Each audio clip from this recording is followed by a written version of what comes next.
The ocean you grew up seeing in documentaries does not exist anymore. I do not say that to scare you, I say it because it is true. The slow, stable, ancient ocean, the one that took millions of years to settle into balance, is gone. What we have now is a new ocean. One that is changing faster than almost anything alive in it can keep up with. Faster than the old rules. Faster in a lot of cases than we can even understand. And that change is quietly deciding something huge, right now, while we are not really watching. It is deciding who wins and who loses, which animals thrive in the chaos, and which ones get left behind by it. That is what this video is about. And the answers are not what you would expect, because the new ocean does not reward the things we admire. It does not reward the biggest, or the strongest, or the most beautiful, or the most ancient and proven. Over and over, it rewards something else entirely. And once you see the pattern, you cannot unsee it. You are going to meet an invader that became royalty simply because the rules around it broke. An ancient survivor that outlasted the dinosaurs, now struggling because the world is moving too fast for it. A brainless drifter that may quietly thrive as the ocean gets sicker. A civilization of sound, slowly being drowned out by our noise. And a creature so perfect, so flawlessly adapted, so beautiful, that its perfection has become its greatest weakness. 15 animals. Some of them are winning, some of them are losing. And the difference between the two tells you almost everything about where the ocean is headed. I will be honest with you. This is a heavier video than I usually make. There is wonder in it, a lot of it. But there is unease too. And I am not going to pretend otherwise. The ocean is being remade in front of us, and the story of who survives that is one of the most important stories happening on this planet right now. If that matters to you, hit subscribe, because these are the stories I care most about telling, and they matter more every single year. And when you finish, tell me in the comments which animal stayed with you, the winners or the ones at risk. I read every single one. Get comfortable. This is the new ocean, and it is changing faster than we can understand. I want to start this video with a beautiful animal that, depending on where it is swimming, is either a treasure or a catastrophe. Same animal, same fins, same stripes, same venom. The only thing that changes is the address. And that right there is the whole story of this video. Because we are about to talk about the new ocean. Not the ocean from the documentaries you grew up with. Not the stable, ancient, balanced ocean that took millions of years to settle into place. The ocean that exists right now. The one that is changing faster than anyone expected. Faster than the rules can keep up. Faster in some cases than we can even understand. And nothing symbolizes that new ocean better than the lionfish. Let me show you why. In the Pacific Ocean, where the lionfish originally comes from, it is a normal, well-behaved member of the community. It has natural predators. It has competitors. It fits into a web of relationships that took an enormous amount of evolutionary time to balance out. The other animals there grew up alongside it. They know what those red and white stripes mean. They know the fins are a warning. The system has the lionfish figured out, and so the lionfish in its home is just another fish. Beautiful, yes. Venomous, yes. But contained. Held in check by an ecosystem that knows the rules. Now move that exact same fish to the Atlantic, to the Caribbean, to the Gulf of Mexico. Waters where the lionfish never evolved, where no animal has ever seen it before, where none of the local rules account for its existence, and the lionfish becomes a king. This is the part that I find genuinely fascinating, and a little chilling the more I think about it. The lionfish did not get stronger when it crossed into the Atlantic. It did not mutate. It did not gain new powers. It is the exact same animal. What changed is everything around it. The lionfish walked into a system that had no defenses against it, no understanding of it, no rules written for it. And in that vacuum, an ordinary Pacific fish became one of the most dominant predators in an entire ocean. How did it even get there? We did. People did. Aquarium owners, most likely, who bought beautiful little lionfish, watched them grow too large and too hungry for the tank, and instead of dealing with it responsibly, released them into the sea off the coast of Florida. A few selfish, small decisions. And from those few fish, an invasion that we now have no realistic way to stop. Here is what makes the lionfish so effective in this new territory, and why it is the perfect symbol for everything this video is about. The first thing is that the native prey do not recognize it as danger. This is the detail that genuinely unsettles me. In the Atlantic, small fish look at a lionfish drifting toward them, slowly, with those big fanned-out fins, and they do not flee, because nothing in their evolutionary history has taught them to. To a young Atlantic fish, the lionfish is not a predator. It is just a strange, slow, harmless-looking newcomer. So they let it approach. They let it get close. And the lionfish, using those broad fins to herd and corner them, simply eats them. The prey does not run, because the prey does not know it is supposed to. The lionfish is killing animals that do not even understand they are in danger. That is not a fair fight. That is a creature exploiting a gap in the rule book that the locals do not know exists. The second thing is the venom. Those gorgeous fins are armed. 18 venomous spines, arranged so that almost any angle of attack from a predator results in contact. And in the Atlantic, the predators that might otherwise control a fish this size, the groupers and the sharks, do not recognize the warning coloration either. They do not have the instinct to avoid it. So either they leave the lionfish alone out of unfamiliarity, or the unlucky ones that try to eat it get a mouthful of venom and learn a lesson they cannot pass on. The lionfish has, in effect, no meaningful natural predators in its new home. Nothing controls it. Nothing checks it. Nothing eats it. And the third thing is the appetite, paired with the breeding. A lionfish will eat almost anything it can fit in its mouth, and its stomach can expand dramatically to accommodate it. Studies have documented a single lionfish reducing the juvenile fish population on a small reef by large percentages in a matter of weeks. And a single female can release enormous numbers of eggs per year, continuously, with no off-season. So you have an animal with no predators, prey that does not fear it, an unstoppable appetite, and a reproduction rate that floods the ecosystem with new lionfish faster than anything can remove them. That is not an invasion. That is a takeover. But here is the part I really want you to sit with, because it is the reason the lionfish opens this video and not some later chapter. The lionfish did not win because it is the strongest animal in the ocean. It is not. In its home waters, it is unremarkable. The lionfish won because the rules broke. It thrives specifically in places where the old balance has been disrupted, where the ecosystem has lost its memory, where the relationships that took millions of years to build simply do not apply. And that, to me, is the warning. Because the new ocean is full of broken rules. We are changing the water faster than the old systems can adapt. We are removing predators through overfishing. We are warming the water.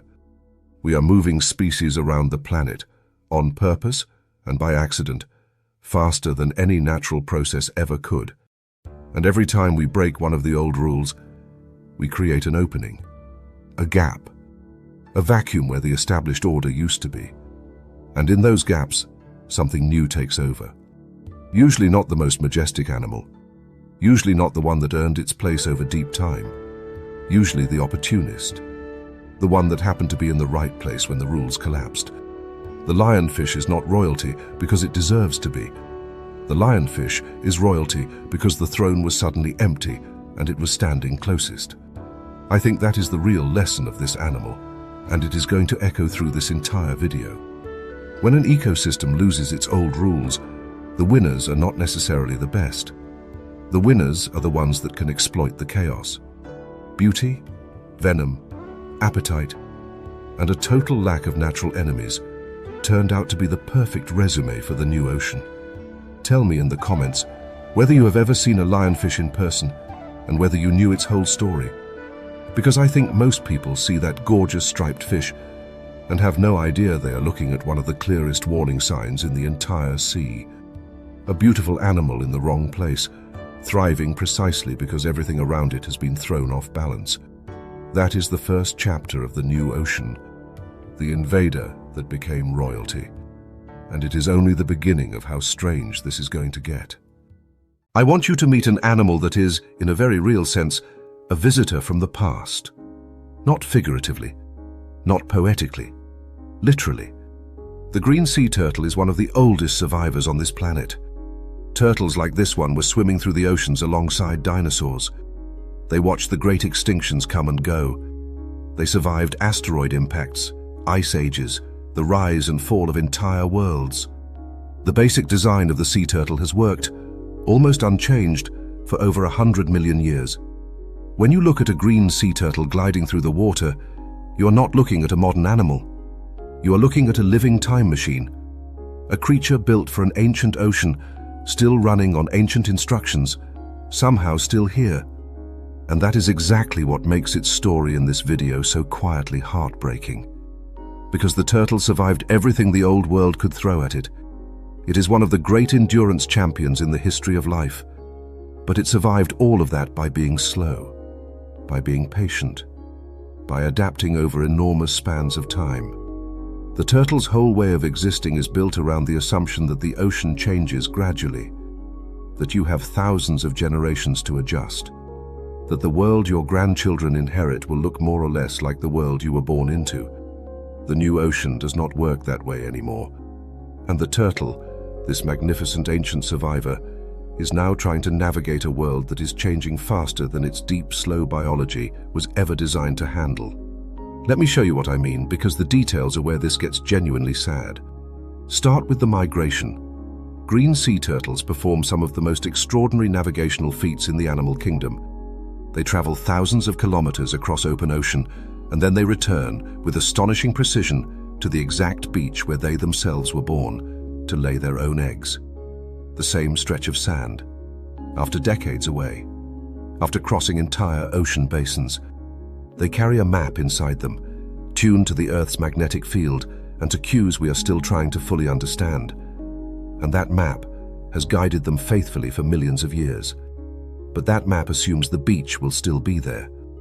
And in the new ocean, the beaches are moving. Coastlines are changing. Sea levels are rising.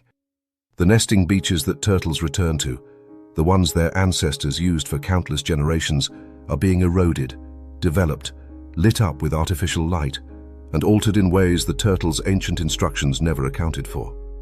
The turtle arrives, after a journey of thousands of kilometers, guided by a system older than the human species, and finds that the destination has changed.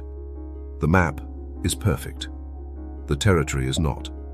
Now here is the detail that, when I first understood it, genuinely stopped me: the temperature. Sea turtles have a reproductive system unlike ours in one critical way. The sex of a turtle hatchling is not determined by genetics the way it is in humans. It is determined by temperature. The temperature of the sand the eggs are buried in during a specific window of development decides whether the hatchlings will be male or female. Cooler sand produces more males. Warmer sand produces more females. For millions of years, the natural temperature of nesting beaches produced a workable balance of both. And now the sand is warming. As the planet warms, the nesting beaches are getting hotter. And in many turtle populations around the world, scientists are now finding that the hatchlings are coming out overwhelmingly female. In some of the most affected populations, the imbalance is extreme. Almost no males are being born. Think about what that means for an animal that needs both sexes to reproduce. The very mechanism that decides the next generation, a mechanism that worked perfectly for 100 million years, has become a liability because it is tied directly to a temperature that is now changing faster than the turtle can adjust to. The turtle's ancient system assumed the sand temperature was stable. The new ocean broke that assumption. This is the heart of why the turtle belongs in this video. It is not weak. It is one of the toughest, most enduring animals that has ever lived. The frightening part is not that the turtle is fragile. The frightening part is that the world is now changing faster than even this incredible old survivor can comfortably follow. When something that has outlasted the dinosaurs starts to struggle, that is not a story about a weak animal. That is a story about how fast the rules are changing. And then there is everything we have added to the water that the turtle's instructions have no answer for. Plastic. A green sea turtle's diet, as an adult, is largely seagrass and algae, gentle grazing along the bottom. But a plastic bag drifting through the water column looks, to a sea turtle, almost exactly like a jellyfish. The same translucent drift, the same soft floating shape. So the turtles eat the plastic. They cannot tell the difference because nothing in 100 million years of evolution prepared them for an object that looks like food, but is not. And it kills them, slowly, by filling their stomachs with material they cannot digest or pass. Add to that the boat traffic, the propeller strikes, the fishing gear, the changing chemistry of the water, the loss of the seagrass beds they depend on, and you start to see the full picture. The turtle is navigating an obstacle course that did not exist for the entire history of its species, and it is navigating it with a body and a set of instincts tuned for a completely different ocean. But I do not want to leave you only in sadness, because the turtle's story is not finished, and there are signs of resilience. Conservation efforts, protected nesting beaches, lighting restrictions, and shading projects to keep nests cooler are all making real differences in some places. People are working to give this ancient animal a fighting chance in the new ocean.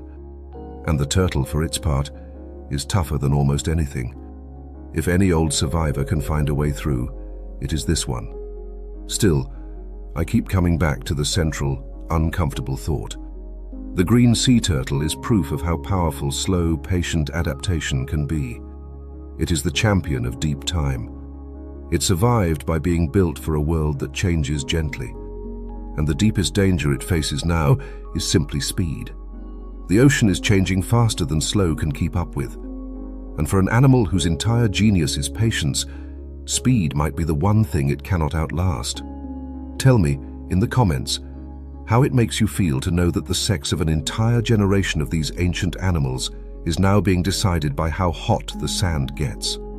Because for me, that single fact captures the whole strange tragedy of the new ocean better than almost anything else. An ancient system, perfect for the old world, suddenly tied to a thread that is fraying faster than the animal can respond. That is the second chapter. The time traveler, trying to find its way through a world that sped up while it was gone. And the new ocean is only getting faster from here. So far in this video, I have shown you two animals caught off guard by the new ocean. The lionfish, which exploited broken rules to take over where it never belonged. And the green sea turtle, an ancient survivor now struggling because the world is changing faster than its slow biology can follow. One thrived on the chaos. One is being hurt by it. Now I want to show you a third type of animal entirely. An animal that does not just survive instability. An animal that is, in a strange way, built for it.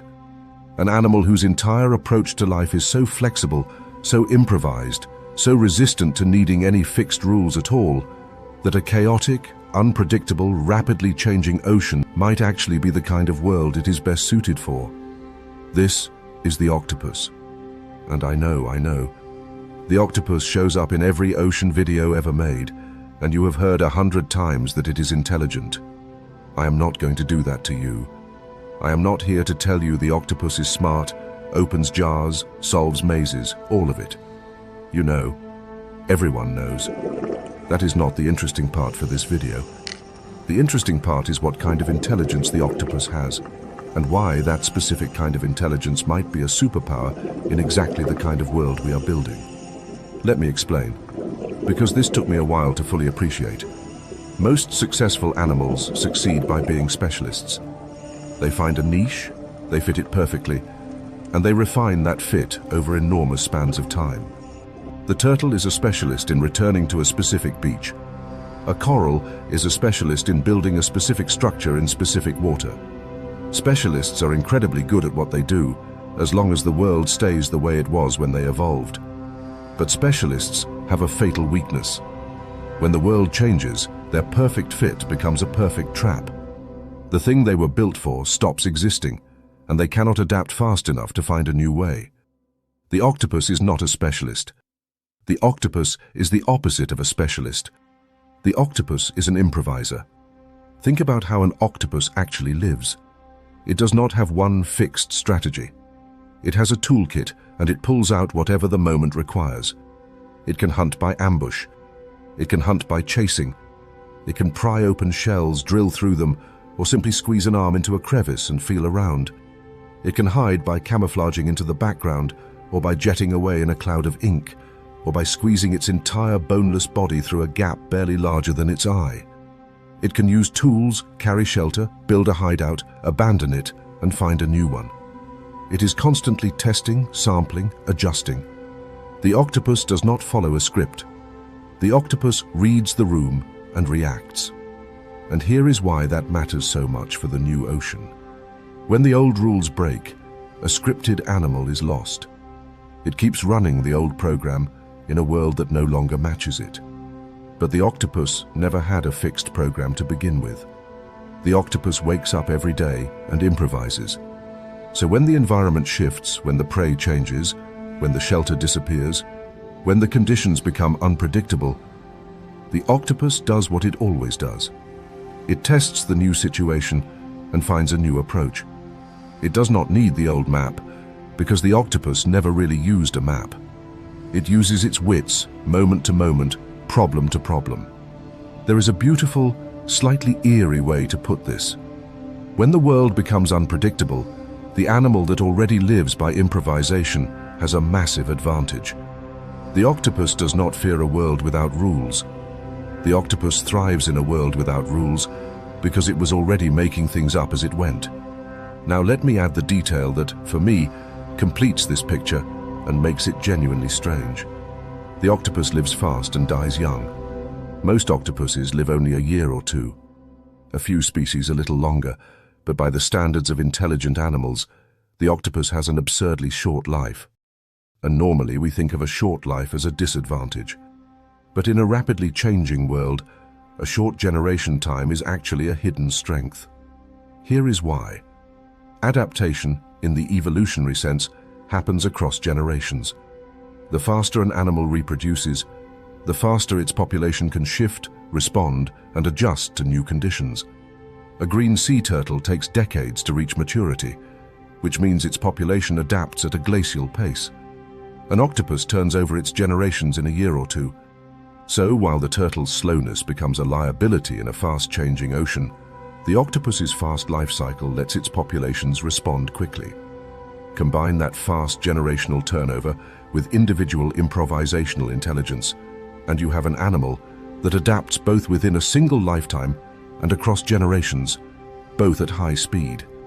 That is a genuinely powerful combination for the world we are creating.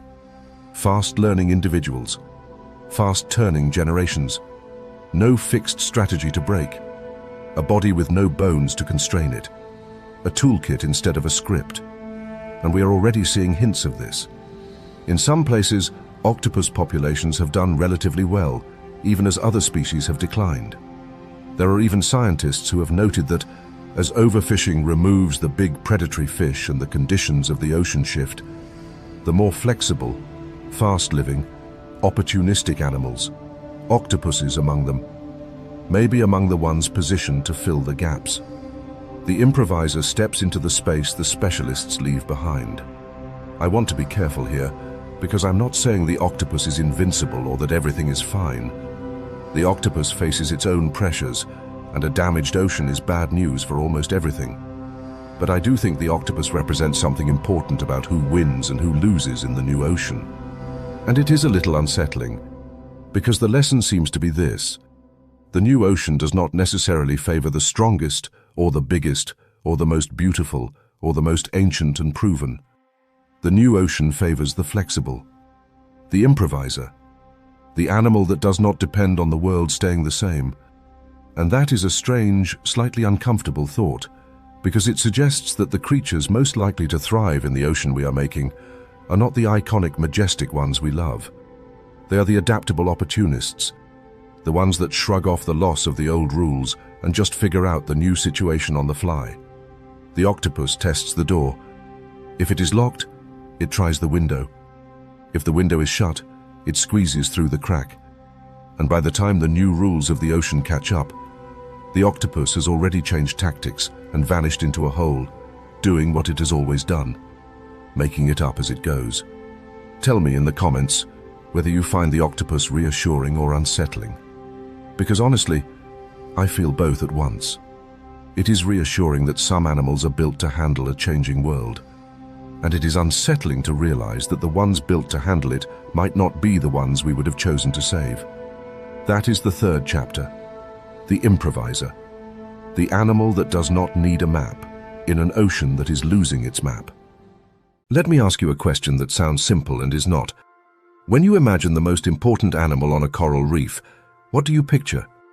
Probably a shark, maybe a big grouper, some dramatic apex predator sitting at the top of the food chain, looking powerful and commanding. That is the animal we instinctively think of as mattering. The hunter, the king, the one the camera loves.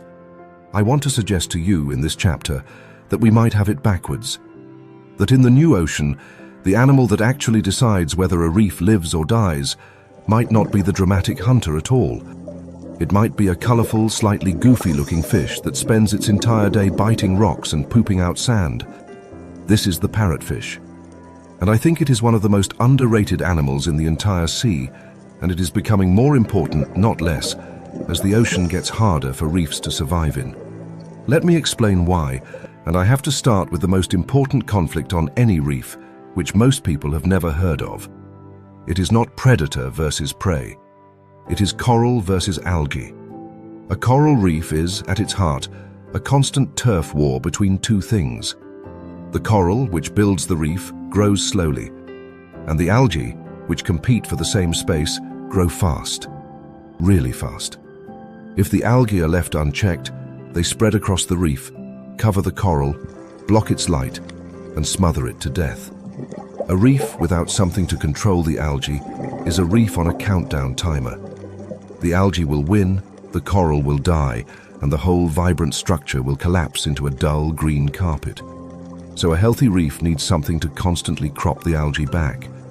It needs a gardener, a groundskeeper, something that mows the lawn every single day, forever, so the coral has room to breathe and grow.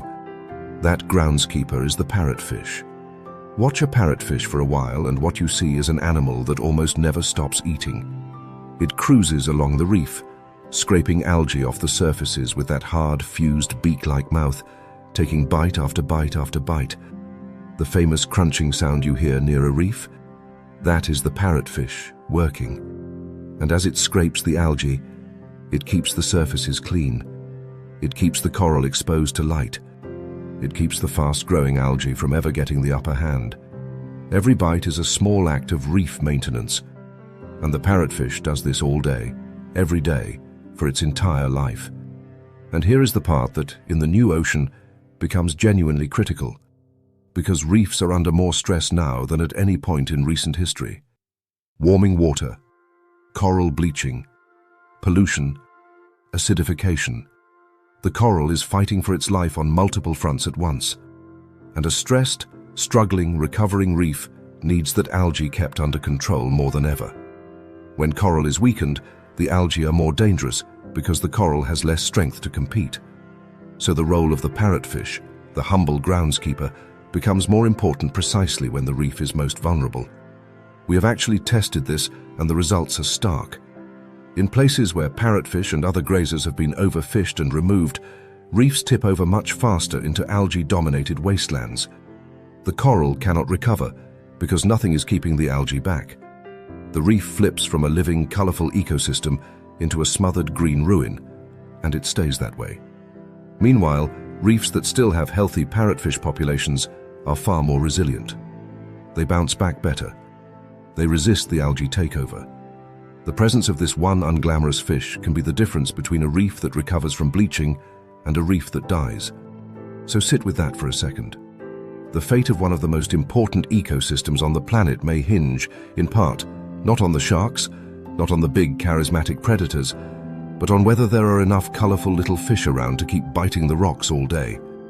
And there is a second, almost poetic part of the parrotfish's job: the sand. When the parrotfish scrapes coral, it grinds up the rock in a mill in its throat, digests the food, and excretes the leftover stone as fine white sand. A single large parrotfish produces hundreds of pounds of sand a year. And that sand is not waste. It builds beaches. It builds the seafloor. It is part of the very structure of the reef system. So the parrotfish does not just maintain the reef. It literally helps build the ground the reef sits on and the beaches we lie on. Yes, this means your favorite tropical beach is, to a real degree, processed parrotfish. I will let you sit with that the next time you are on holiday. You are welcome. But the sand is the fun fact. The grazing is the serious one. And the serious one is why the parrotfish belongs in this video. Because this whole video is about who thrives and who struggles in a rapidly changing ocean, and which roles become important when the old systems are under stress. And the parrotfish teaches a lesson that I think we genuinely underrate. In a damaged ecosystem, the most important animal is often not the dramatic one. It is the maintenance worker, the one doing the boring, repetitive, unglamorous job that keeps the whole system from collapsing. The reef does not need a hero. The reef needs a janitor. And the janitor has been there the whole time, in bright colors, biting rocks, completely overlooked. I find this genuinely moving in a strange way. We are wired to value the spectacular, the predator, the hunter, the apex. And nature keeps quietly reminding us that the things actually holding ecosystems together are usually the humble, repetitive workers we never pay attention to. The parrotfish is not background. The parrotfish is infrastructure. It is reef maintenance with teeth, and as the reefs get sicker, that maintenance becomes the thing standing between recovery and ruin. So the next time you watch a reef documentary and the camera lingers on the shark, while the parrotfish crunches away in the corner of the frame. Ignored. I want you to remember which one the reef actually cannot live without. It might not be the one you would expect. Tell me, in the comments, whether you had any idea the parrotfish was this important.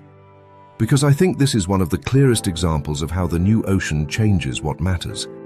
The flashy predators get the attention. But when an ecosystem is fighting for survival, it is the quiet workers, the ones nobody films, who decide whether it makes it. That is the fourth chapter, the one that matters more now. The reef does not need a king as badly as it needs a gardener. I want to slow this video down for a minute, because the next idea is one of the quietest and, to me, one of the most unsettling in the whole thing. We have been talking about who wins and who loses in the new ocean, and so far the story has had a certain shape. The lionfish wins by exploiting broken rules. The turtle struggles because it is too slow to keep up.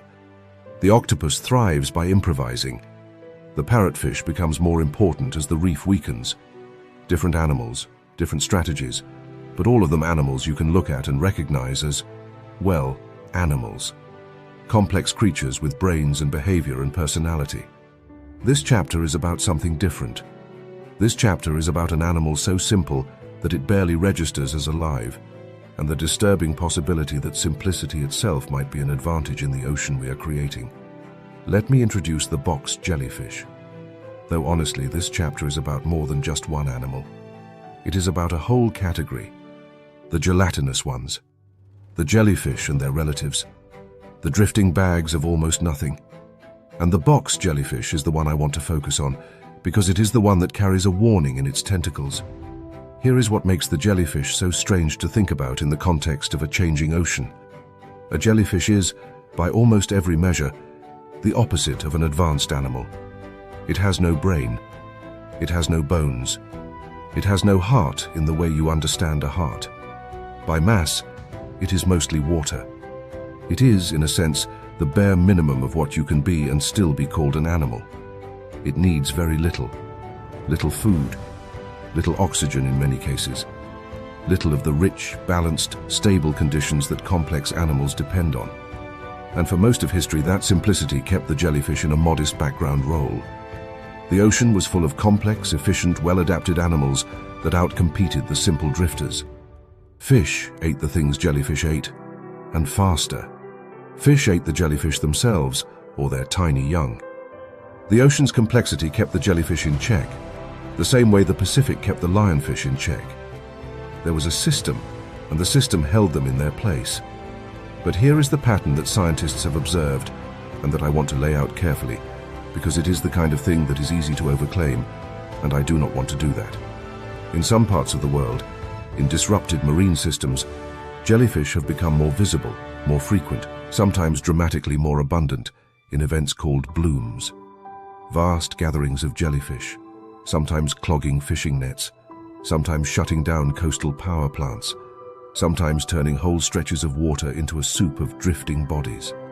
Now, the causes of these blooms are complicated and genuinely debated among scientists. It is not a simple, settled story, and anyone who tells you it is overselling it.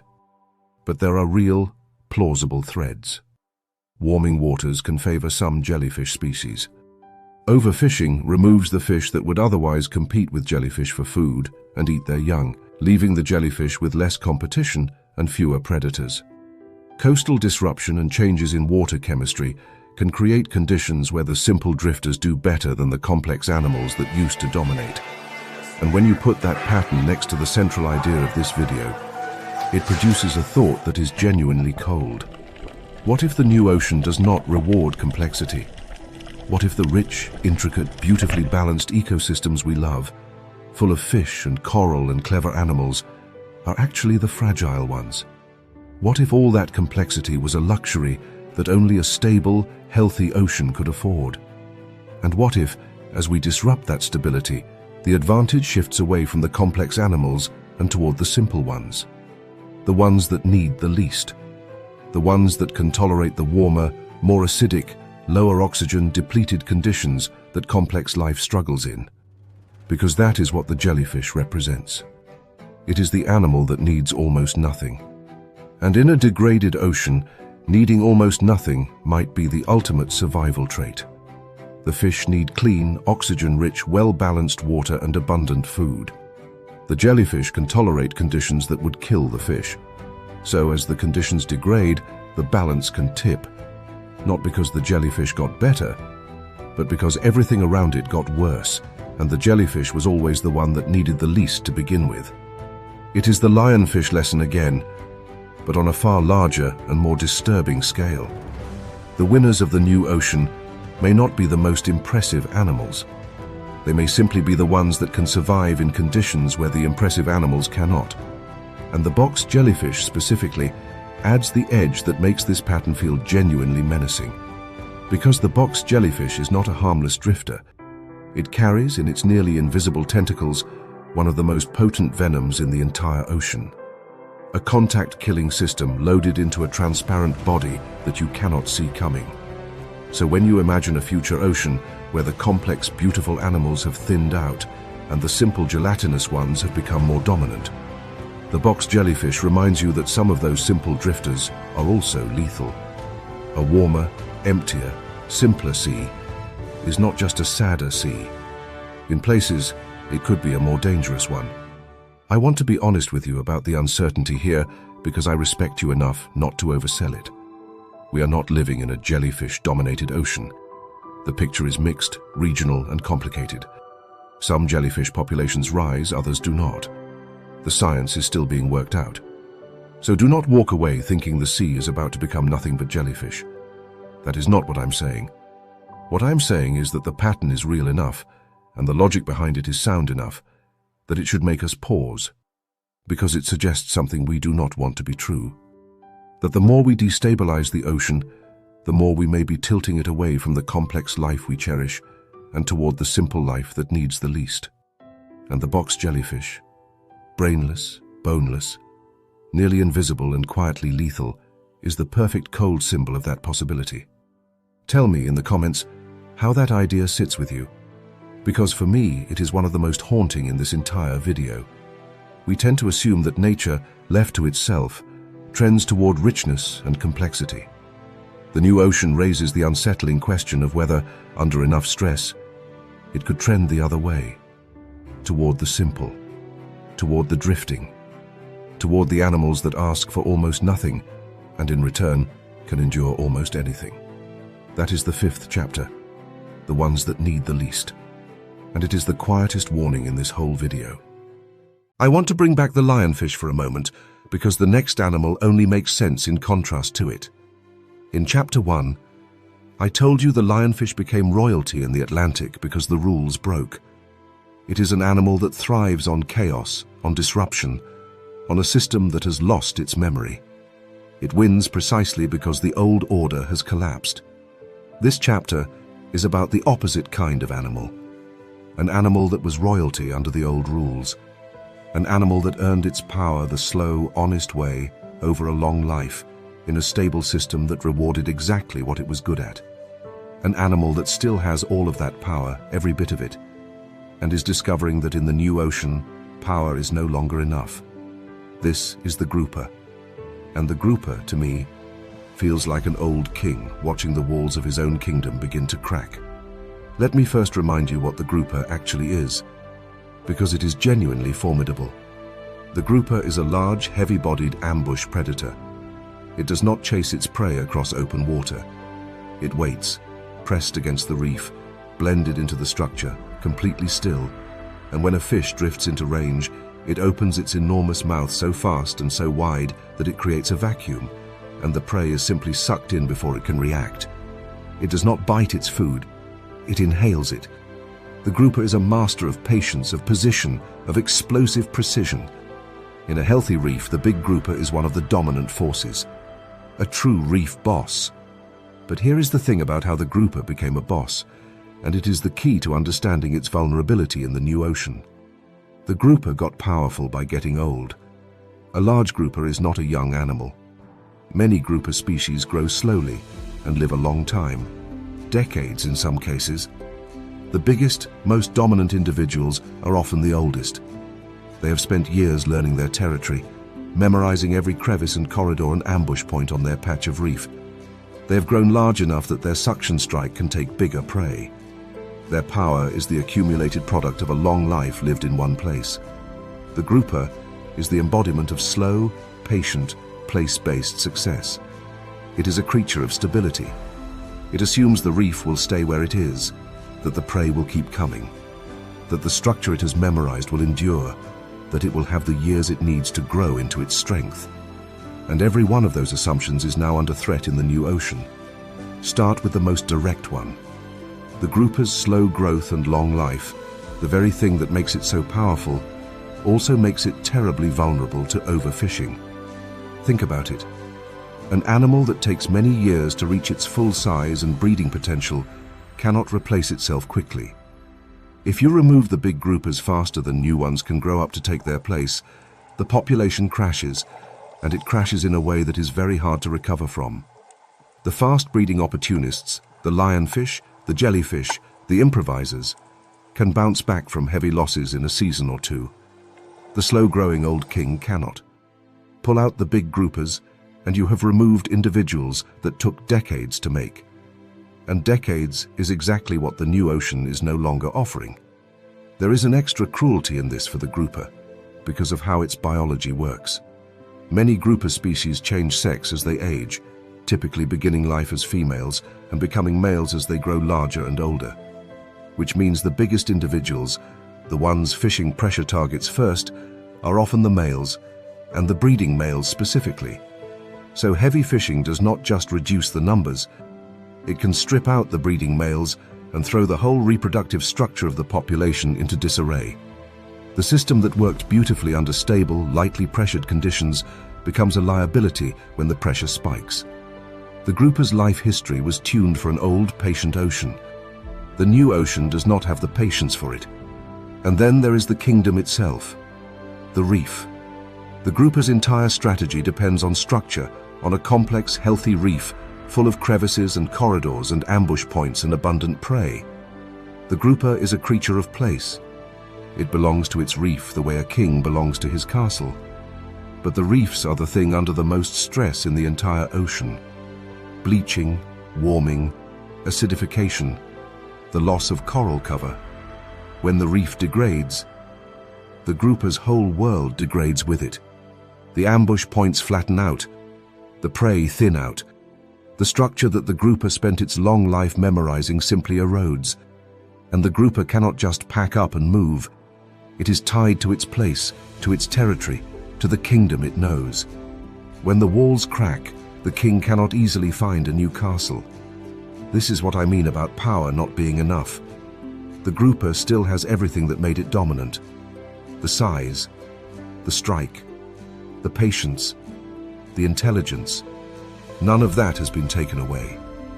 But all of that power was built for a stable world, and it is calibrated to a kind of ocean that is disappearing. The grouper is not weak. The grouper is, in a sense, too well adapted, so perfectly tuned to the old reef that it has nowhere to go when the old reef changes. Its strength is also its rigidity. It is the specialist's trap, the one I mentioned back in the Octopus chapter. The grouper got everything right for a world that is no longer the world it lives in. And there is something genuinely poignant in that, which is why I framed it the way I did. Picture the old king, still strong, still commanding, still capable of that devastating strike, patrolling a territory he has held for decades, that he knows better than anything else alive knows it. And all around him, slowly, the kingdom is changing. The reef is thinning. The prey is fewer. New animals are arriving that do not respect the old order, that he was never built to deal with. He still rules his patch, but the patch is shrinking, and the world that made him king is quietly dissolving underneath him. I do not want to be entirely bleak about this, because groupers are protected in many places now, and where they are given the chance, where fishing is controlled and reefs are cared for, they can recover. The old king can keep his throne if we let the kingdom heal, but it requires us to respect the one thing the grouper cannot speed up: time. The grouper needs years to grow, years to breed, years to recover. The new ocean's defining feature is that it does not move at the pace of years anymore. Tell me, in the comments, what you make of this contrast. The lionfish and the grouper, side by side. One thrives because the rules broke. One struggles because it was the master of the rules that broke. I think that pairing says almost everything about the new ocean. It is not rewarding the powerful, it is rewarding the adaptable. And being a king, it turns out, is no protection at all when the whole kingdom is changing faster than a king can grow. That is the 6th chapter. The old king in a cracking kingdom. And his story is a warning about what kind of strength actually survives what comes next. When you imagine the forces that reshape the ocean, you probably picture big things. Storms, heat waves, currents, giant animals, the dramatic large-scale forces that move enough water and energy to visibly change the world. That is how we tend to think about change. Big effects come from big causes. This chapter is about how wrong that instinct can be, because some of the most dramatic transformations in the entire ocean, whole landscapes flipping from one state to a completely different one, are caused not by anything large at all. They are caused by a small, slow, spiny animal that you could hold in one hand, and not even one of them. Thousands of them, eating, quietly, all at once. This is the sea urchin. And I want to be clear from the start, because this is important. The sea urchin is not a villain. I am not here to demonize it. The sea urchin is a perfectly normal, perfectly natural part of healthy ocean ecosystems. It has been there forever, doing its job, in balance. The story of the sea urchin in the new ocean is not a story about a bad animal. It is a story about what happens when the thing that kept a normal animal in balance is removed. It is a story about consequences. And it is one of the clearest illustrations in this entire video of how the new ocean actually changes. Let me walk you through what the sea urchin is, and then show you what it can do. A sea urchin is a small, round, spiny animal that grazes on algae, including kelp. It moves slowly. It is not aggressive. It is not dramatic. It just eats. It has a remarkable little mouth on its underside, a structure with 5 teeth that scientists call Aristotle's lantern, and it uses it to scrape and chew through algae and the holdfasts that anchor kelp to the seafloor. One urchin, eating, is nothing. A small animal taking small bites. Completely unremarkable. But the sea urchin rarely acts alone. And here is where the system's thinking comes in, and where it gets genuinely dramatic. In a healthy ecosystem, the urchin population is kept in check. There are predators that eat urchins, and as long as those predators are present, the urchin numbers stay moderate, the grazing stays balanced, and everything is fine. The kelp grows. The urchins eat some of it. The predators eat some of the urchins. The whole system holds together in a stable equilibrium that can last for a very long time. Now, remove the predators. This is the classic, real, documented story, and it is one of the most important lessons in all of marine ecology. On the Pacific coast of North America, the great kelp forests depend on a balance involving sea otters. Sea otters eat sea urchins. As long as the otters are present, they keep the urchin population controlled and the kelp forests flourish, vast underwater forests teeming with life. When humans hunted sea otters nearly to extinction for their fur, the urchins lost their main predator. And with nothing to keep them in check, the urchin population exploded.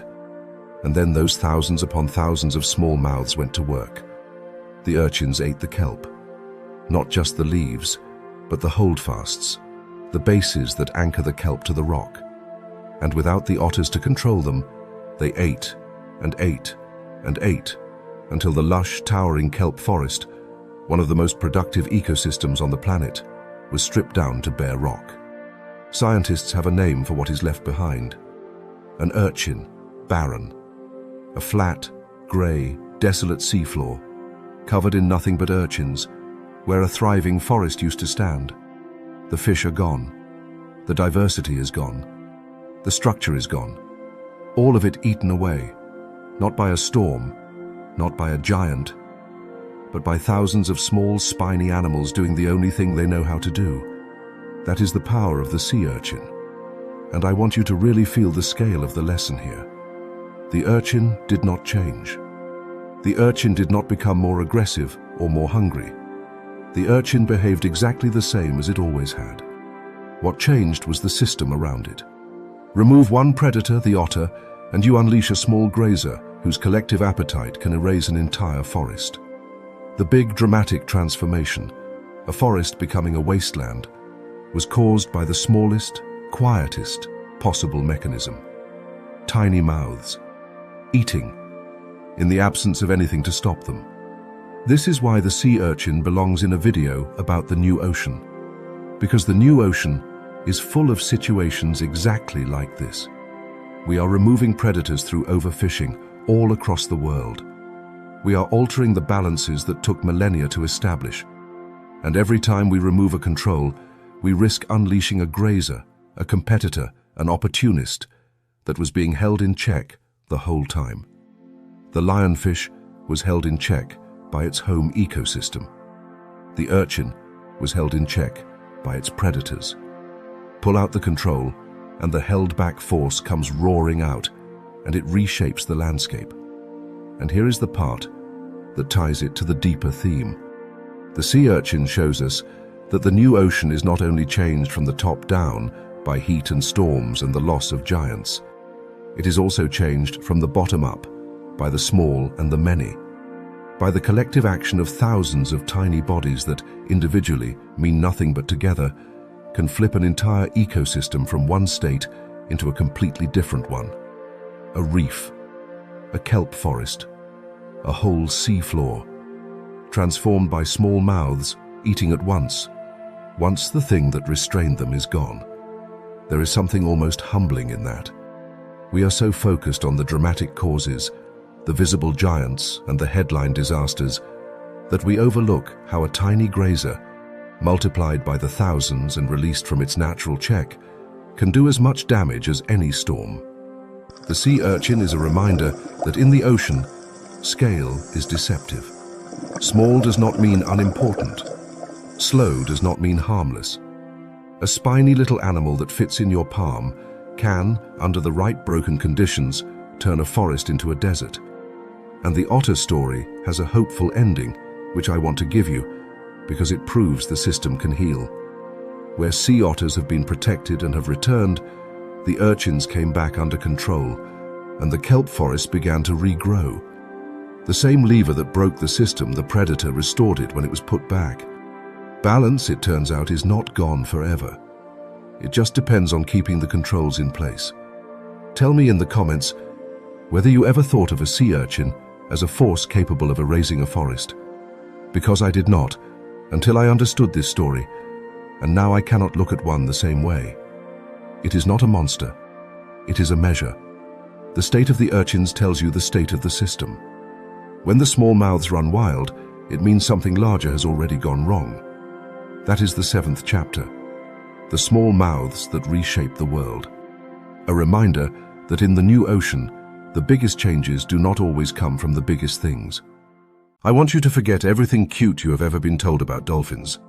Forget the smiling face, which is just the shape of their mouth and means nothing. Forget the playful reputation. Forget the theme park image. None of that is what a dolphin actually is. A dolphin is one of the most sophisticated tactical hunters in the entire ocean, a social animal operating inside a culture with traditions, signals and group memory, and a mind built almost entirely around one thing: information. The dolphin is, at its core, an intelligence operation wrapped in a sleek grey body. And the new ocean is attacking the dolphin in a way that is different from everything else we have talked about, because it is not attacking the body. It is attacking the information. Let me explain how the dolphin actually works, because once you understand it, the threat becomes obvious and genuinely unsettling. The dolphin's primary sense, the thing it relies on more than anything else, is sound. Dolphins navigate, hunt, communicate, and understand their entire world through sound, using a system called echolocation. The dolphin produces rapid clicks, projects them out into the water, and listens to the echoes that come back. From those echoes, it builds a detailed picture of its surroundings.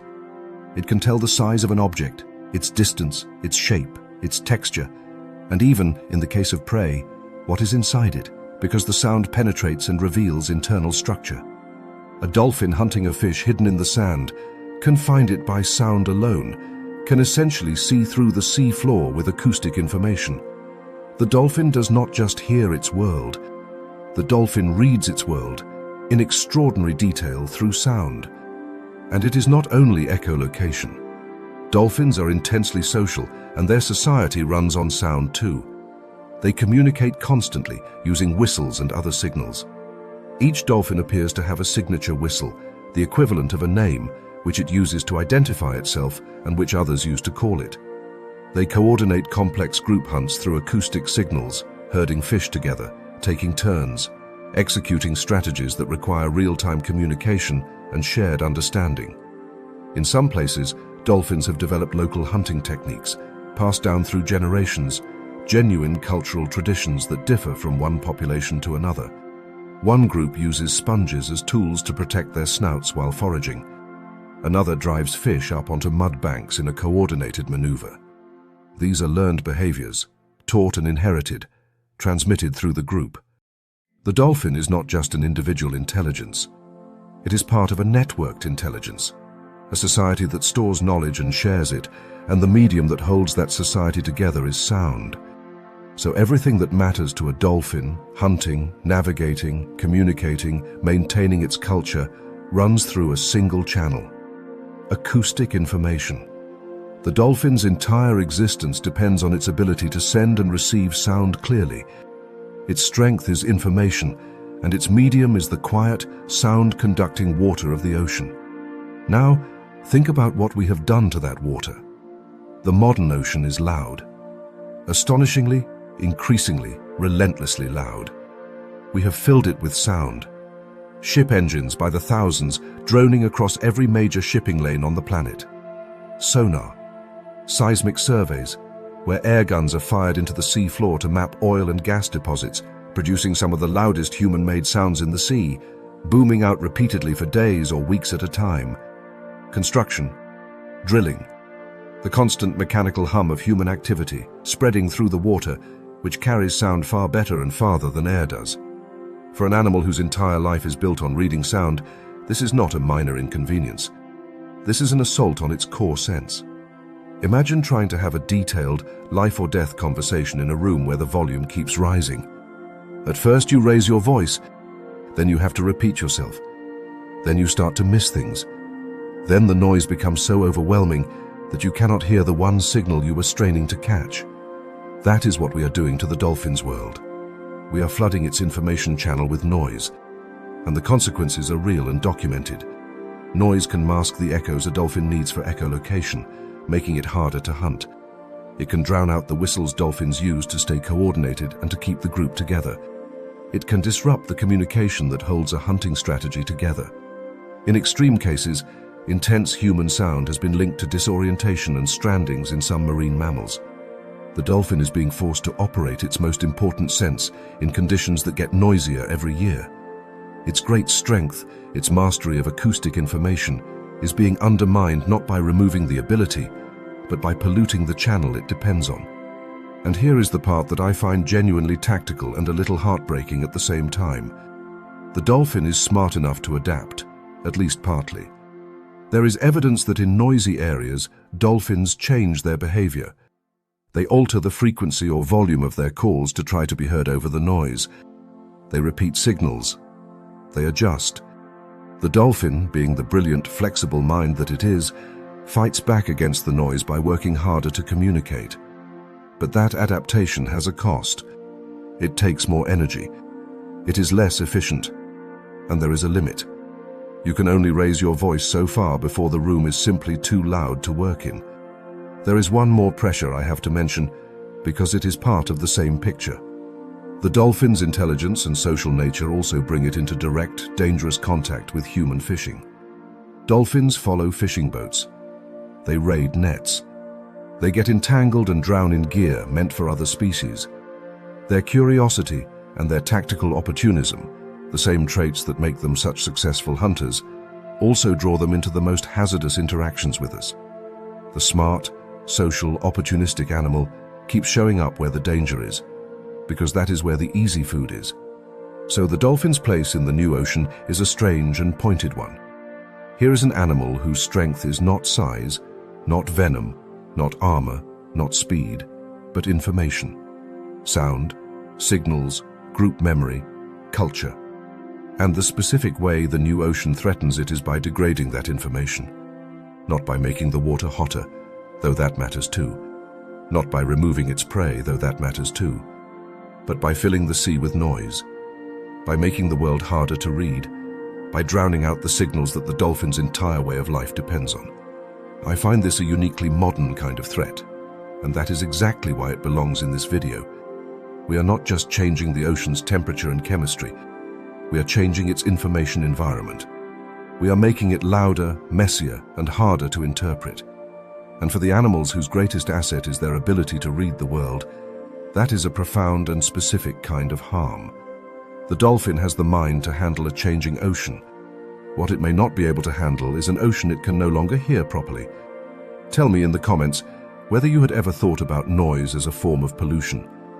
Because I think most people picture pollution as something visible, plastic, chemicals, oil. The idea that we are polluting the ocean with sound, and that this could be devastating to its most intelligent inhabitants, is one of those facts that quietly changes how you think about the whole problem. That is the 8th chapter. The listeners. The brilliant minds of the sea, trying to work in a room that will not stop getting louder. I want to slow this video down again, because the next idea is quieter than the others, and it asks a different kind of question. So far, we have mostly looked at individual animals and how they, alone, win or lose in the new ocean. The lionfish exploiting chaos. The turtle struggling to keep up. The octopus improvising. The grouper, the old king, watching his kingdom crack. These have been stories about single creatures and their single strategies. But the ocean is not really made of individuals. The ocean is made of relationships. And in this chapter, I want to look at the reef not as a collection of animals, but as something stranger, as a place absolutely full of contracts, deals, negotiated arrangements between species, where each side gives something and gets something. And I want to ask the question this whole video keeps circling. What happens to those contracts when the world they were signed in begins to change? The animal I'm going to use to explore this is one of the strangest contract holders on the entire reef. The sea anemone. Let me first remind you what an anemone actually is, because the appearance is a lie. The anemone looks like a flower. Soft, swaying, colorful, rooted to the rock, drifting gently in the current like a plant in a breeze. It looks like the most peaceful, passive, harmless thing on the reef. And it is none of those things. The anemone is an animal, a relative of jellyfish and coral, and what looks like a ring of soft petals is actually a ring of armed weapons surrounding a mouth. Every one of those waving tentacles is covered in microscopic stinging cells, tiny coiled harpoons loaded with venom, packed under enormous pressure, waiting for something to touch them. When prey makes contact, thousands of these harpoons fire in an instant, injecting venom, paralyzing the victim, and the soft petals fold the meal inward toward the mouth at the center. The anemone is not a flower. It is an armed feeding station, disguised as decoration, anchored to the reef, waiting. It is, in a sense, a beautiful trap that has learned to look like part of the garden. So that is the anemone. And here is where the contracts come in. Because the anemone does not just feed, it negotiates. The most famous deal the anemone holds is with a small fish you have all heard of, which I am only going to mention as part of the anemone's system because the fish is not the point here. The point is the arrangement. There is a fish that has worked out how to live inside the anemone's wall of weapons, protected by a chemical tolerance, a special coating that stops the harpoons from firing on it. And in exchange for this safe home, the fish provides services. It chases away creatures that would nibble the anemone. It improves water flow around the tentacles. Its waste even helps feed the algae that live inside the anemone's tissues. It is a genuine contract. The anemone provides protection. The fish provides labor and nutrients. Both sides are better off than they would be alone. And this is not the anemone's only deal. Inside its own tissues, the anemone often hosts tiny photosynthetic algae, the same kind that live in coral. These algae live safely inside the anemone, and in return they produce energy from sunlight that helps feed their host. Another contract. Shelter for food. The anemone is not really a single organism at all. It is a hub of agreements. A small business with multiple partners, each one supplying something the others cannot make alone. And once you see the anemone this way, you start to see the whole reef this way. The reef is not a peaceful garden. The reef is an economy. It is a dense web of contracts. Cleaner fish that remove parasites from larger fish in exchange for a meal. Operating little cleaning stations that bigger fish visit like customers. Gobies that share burrows with shrimp. The shrimp digging and maintaining the home while the goby stands guard and warns of danger. Coral itself, the foundation of the whole place, built on a contract between the coral animal and the algae living inside it. Everywhere you look, there are deals. Protection for food, territory for service, chemical tolerance for shelter, and underneath all of it, the hidden violence of those who break the rules or fall outside the agreements. The reef runs on contracts, enforced by consequence. Now here is the question that makes this matter for the new ocean, and it is a genuinely hard one. When the conditions change, what happens to a creature whose survival depends on a partnership? This cuts both ways, and I think the honesty of that is important. On one hand, partnership can be a source of resilience. Two species supporting each other can sometimes weather hardship better than either could alone, sharing resources, sharing protection, buffering each other against bad times. A good alliance is a kind of insurance. But on the other hand, partnership creates dependency, and dependency is fragile when the world shifts. Because a contract requires both parties to still be present, still be healthy, still be able to hold up their end. If the anemone hosts photosynthetic algae and the water gets too warm, those algae can be expelled or die, the same bleaching process that devastates coral, and suddenly the anemone loses one of its key partners and one of its food sources. If the conditions change so that one partner in a relationship can no longer survive, the other partner is left holding a broken contract, having built its whole life around a deal that no longer exists. This is the unsettling part. Specialization into a partnership is a bet. It is a bet that your partner will still be there. In a stable ocean, that is a safe bet, and it pays off beautifully, which is why the reef is so full of these arrangements. They worked for millions of years. But in the new ocean, where conditions are shifting fast, every partnership is a bet that might suddenly come due. The more tightly two species are bound together, the more vulnerable each becomes to the loss of the other. The contract that made them strong in the old ocean can become the thread that pulls them both down in the new one. And that, I think, is the strange and quiet lesson of the anemone. The reef's beauty, its richness, its incredible diversity, is built on a dense web of relationships, of deals, of mutual dependence. That web is what makes the reef so productive and so alive. It is also what makes it so fragile. Pull out one partner, change one condition, break one contract, and the effects ripple outward through everything connected to it. A web of relationships is strong until one of the strands snaps, and then the strength becomes the weakness. Tell me in the comments whether you ever thought of the reef as an economy of contracts. Because once I started seeing it that way, I could not stop. Every peaceful-looking scene on a reef is actually a set of negotiated deals, held together by need and enforced by hidden violence. And the question the new ocean forces on all of those deals is the same brutal one. When the conditions change, which contracts hold, and which ones come due all at once? That is the 9th chapter. The contracts. The reef is not a garden. It is a marketplace. And the new ocean is testing every deal it ever made. For 9 chapters now, we have mostly stayed close to the bottom. The reef, the seafloor, the structure, the places where you can see the walls and the corners and the homes. I want to take you somewhere with no walls now. Out into the open blue.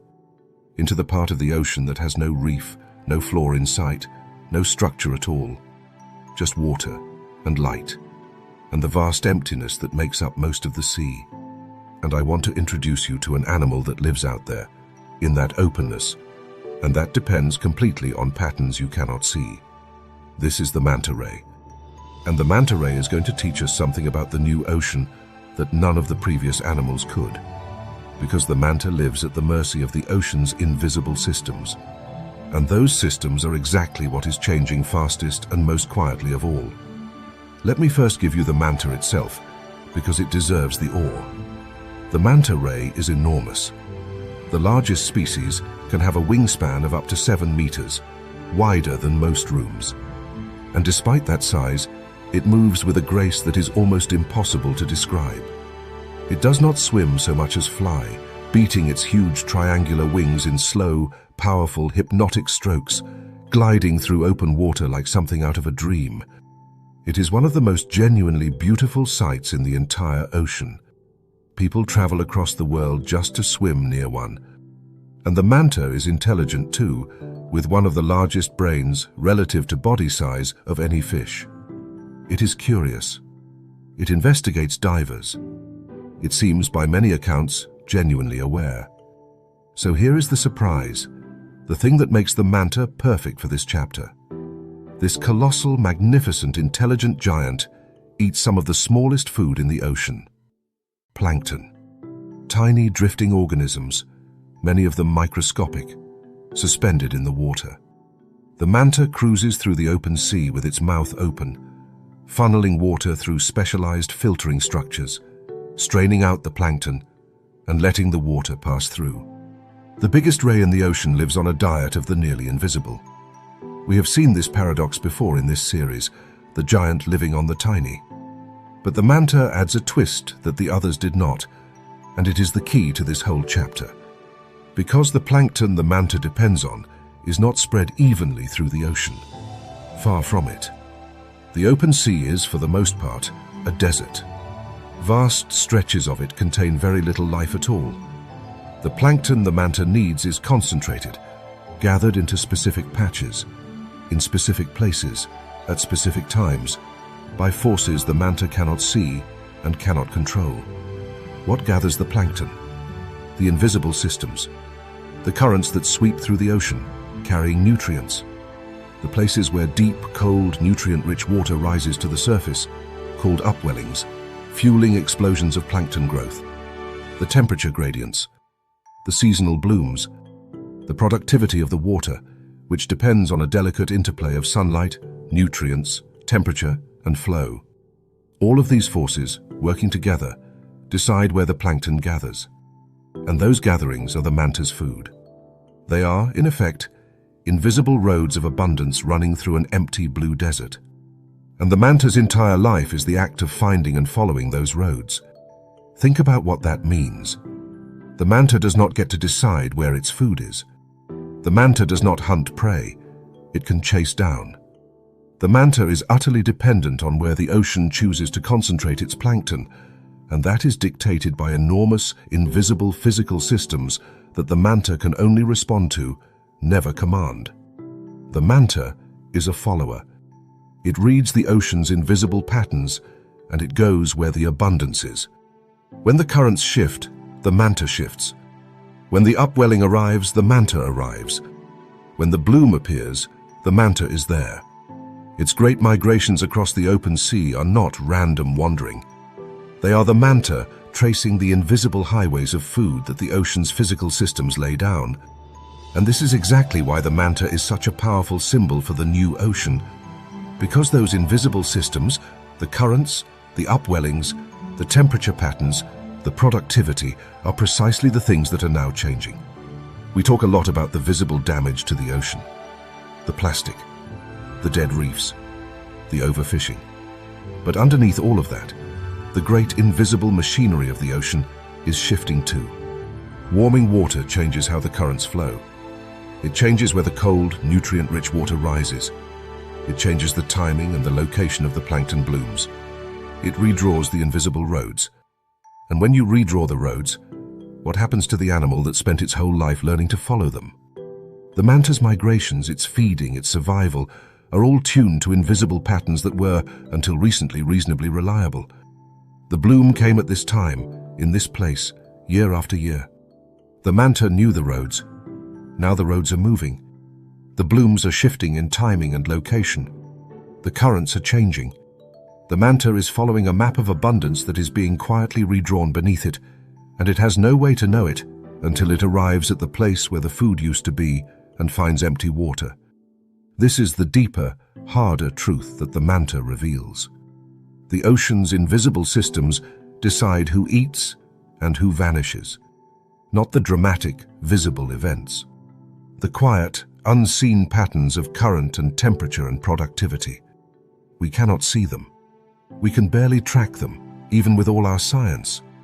But the manta lives or dies by them. And as those systems shift, the manta is at the mercy of changes it cannot perceive, originating from forces it cannot influence, in a part of the ocean too vast for us to easily watch. There is something both beautiful and frightening in that. Beautiful, because the manta gliding through the open blue is a creature in perfect harmony with the great invisible rhythms of the planet, reading the ocean's hidden patterns and dancing with them across thousands of kilometers. Frightening, because that harmony depends entirely on those rhythms staying within the range the manta evolved to follow. The manta is exquisitely tuned to the ocean's invisible music, and we are, slowly and invisibly, changing the song. I want to be balanced here, because the manta is not doomed, and protections in many places are helping. But the manta carries a lesson that I think is one of the most important in this whole video. The most consequential changes in the new ocean are often the ones we cannot see. We focus on the visible. But the invisible systems, the currents and blooms and productivity patterns that animals like the manta depend on, are shifting too, quietly, beneath the surface. And the consequences ripple out to every creature that depends on knowing where the food will be. Tell me in the comments whether you had ever thought about the ocean having invisible highways of food running through it. Because once you understand that the manta is not just gliding for beauty, but following hidden roads laid down by forces we can barely track, the open ocean stops looking empty. It starts looking like a vast shifting map, full of routes that only the animals who live there can read, and that we are rewriting without fully understanding what we are doing. That is the 10th chapter, the follower of invisible roads. And it reminds us that in the new ocean, the most important changes may be the ones nobody can see. I want to tell you about an animal that does not hunt the way anything else in this video hunts. It does not chase. It does not stalk. It does not lure prey or filter the water or coordinate with a group. It does not even really move. The animal I am about to describe survives and harms through one mechanism and one mechanism only: inattention. It thrives on the simple fact that things, including us, do not always look where they are going. This is the stonefish. And the reason it belongs in a video about the new ocean is not that it is venomous, though it is, spectacularly so. The reason is what it represents. Because the stonefish is, in a sense, a specialist in carelessness. And the new ocean, the warming, crowding, increasingly human-trafficked coastal ocean, is becoming a world where carelessness is more common and more punishing than ever before. Let me describe the animal, because the design is the whole point. The stonefish is the master of disappearance. It does not hide behind things. It becomes a thing. Its body is lumpy, mottled, and textured to look exactly like an encrusted rock or a piece of reef rubble on the seafloor. Algae and small organisms actually grow on its skin, completing the illusion. It settles onto the bottom, sometimes half buries itself in sand, and then it simply waits, doing nothing, looking like nothing, for hours. Marine biologists who study this animal for a living have walked past stonefish without seeing them. Divers have rested their hands on what they thought was a rock. The camouflage is not approximate. It is total. The stonefish is, for all practical purposes, invisible, not because it is hidden, but because it has become indistinguishable from the seafloor itself. It does not need speed. It does not need beauty. It does not need any of the spectacular adaptations we have looked at in this video. It needs only to be mistaken for the ground. And then, along its back, it carries a row of spines, each connected to a venom gland, and the system is brilliantly, horribly simple. The stonefish does not inject venom on purpose. It does not decide to strike. The spines are pressure activated. When something presses down on them, a predator's bite or a human foot, the pressure forces venom up through the spine and into whatever is pressing. The harder the pressure, the more venom is delivered. The animal does nothing. The animal makes no choice. The system fires itself. And the venom is among the most painful experiences a human nervous system can endure. Survivors describe it in terms that go beyond ordinary pain. People have begged for the affected limb to be amputated. It can cause tissue death, and in severe cases, it can be fatal. All from stepping on what looked, for all the world, like a rock. So here is the stonefish's entire strategy, laid bare. Be invisible. Be still. Be mistaken for the sea floor. And punish, automatically, anything that fails to notice you. The stonefish does not attack the careful. The careful never touch it. The stonefish attacks the inattentive.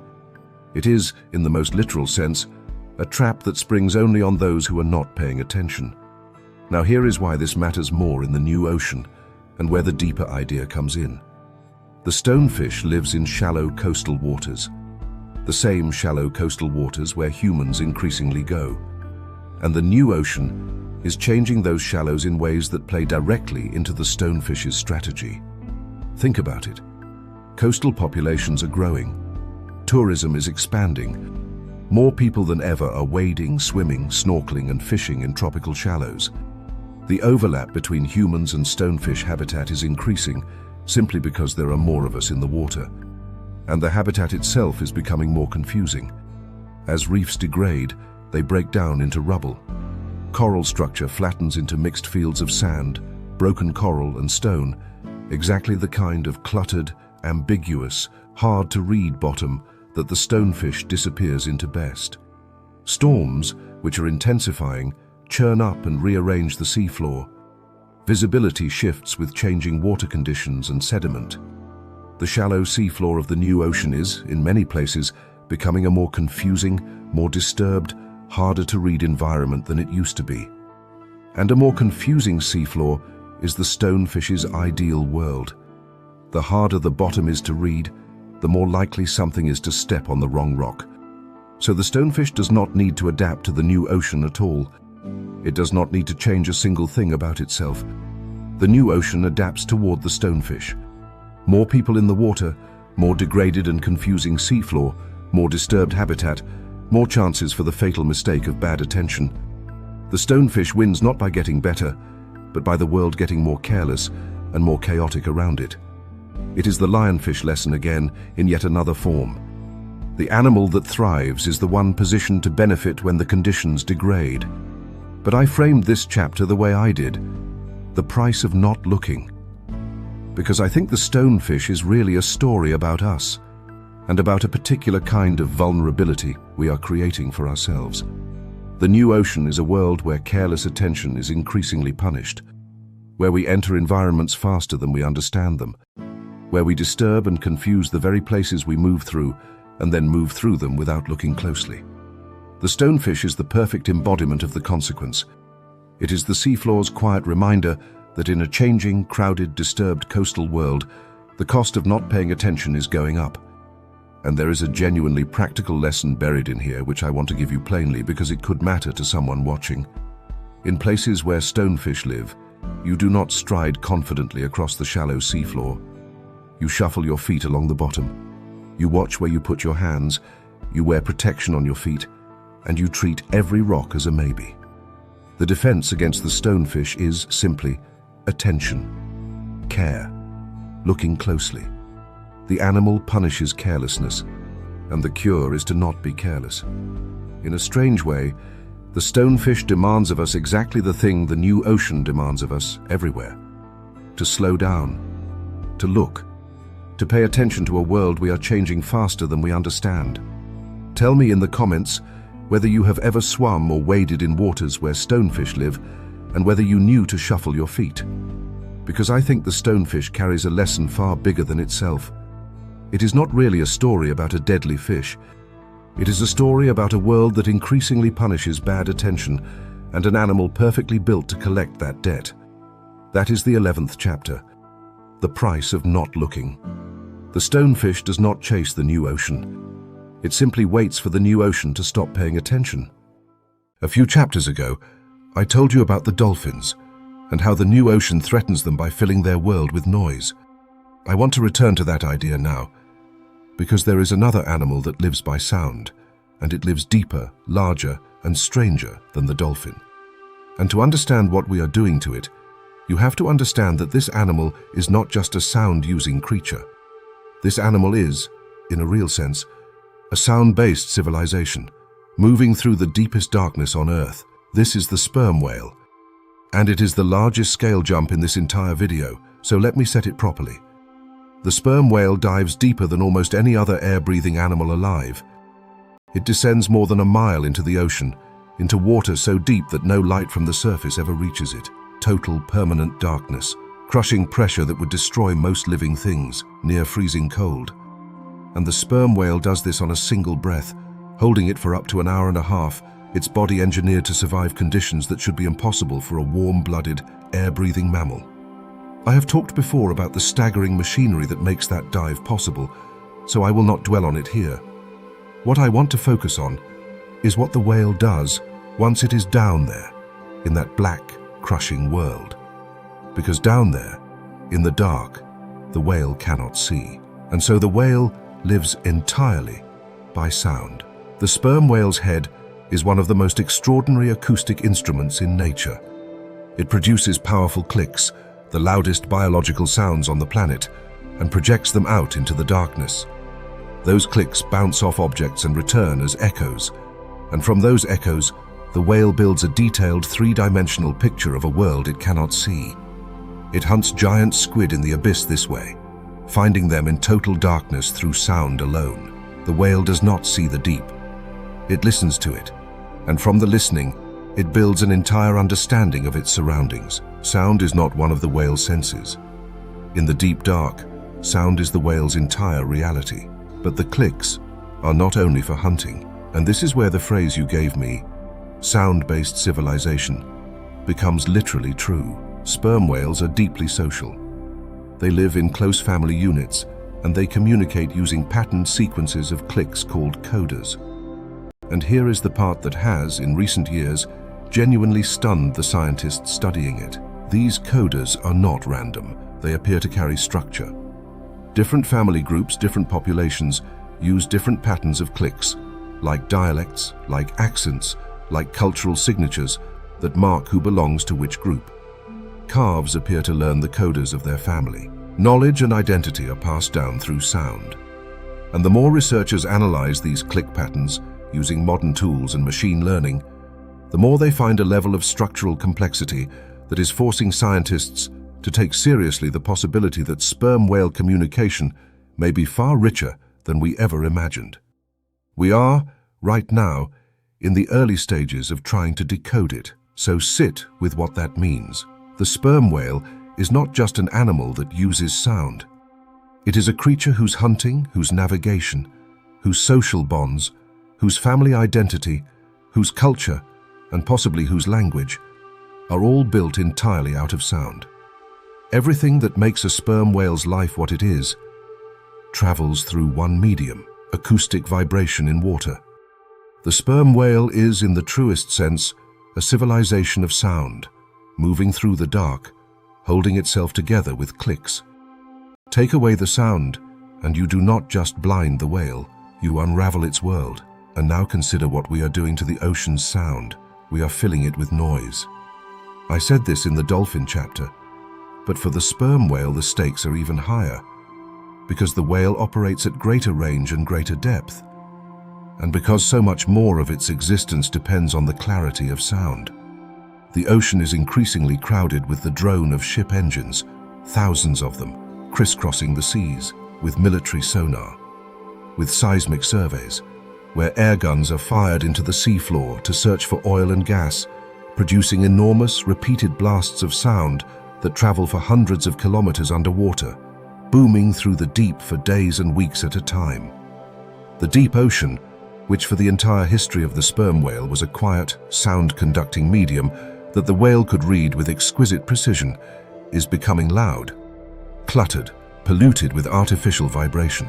For an animal that is a sound-based civilization, this is not background irritation. This is an assault on the very medium of its existence.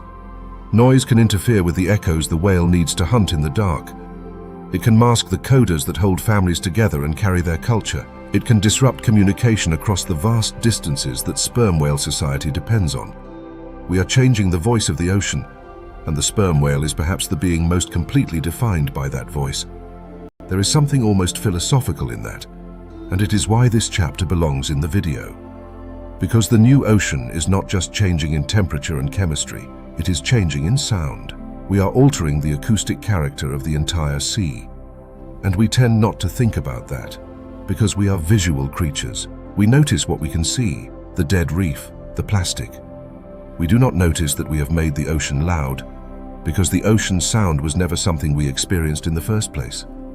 But for the sperm whale, the sound is everything. The sound is the world, and we are changing it blindly, without ever hearing what we are doing. I keep imagining it from the whale's side, a creature descending into the dark, as its ancestors have for millions of years, listening for the echoes that will reveal the squid, listening for the codas of its family far above, moving through a world it has always known by ear, and year after year, that world gets noisier. The clarity it depends on erodes. The voice of the ocean, which once carried everything it needed to know, becomes harder and harder to hear over the rising hum of our machines. The whale is still down there, still diving, still clicking into the dark. But the dark is no longer silent the way it was, and the whale never agreed to that, and cannot understand why it is happening.